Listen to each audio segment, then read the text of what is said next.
To lock apps on POCO M8 Pro 5G, we're going to start by opening settings on our device. Next step is to scroll down, and here we want to find the apps. When you enter it, go to the app lock. Now turn it on. Then you will need to create your app lock password. You can change it to different type right here. I'm gonna stick to the pattern. Now we need to create the password and confirm it. When it's done, you can add the app lock to your account or log into your Xiaomi account. I'm gonna click on that now. I don't want to do that. And this helps you to basically recover your password if it's lost. Yeah, I'm gonna skip it. Then you can see which apps will be locked. So it's not the full list, but you can already just select or deselect any apps that you want to be locked. Then confirm use app lock.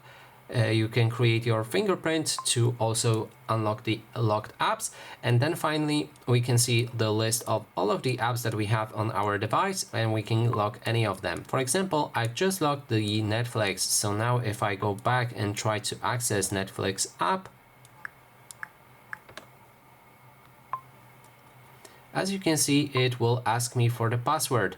And that is basically everything. Thanks so much for watching, and if you like this video, please consider subscribing.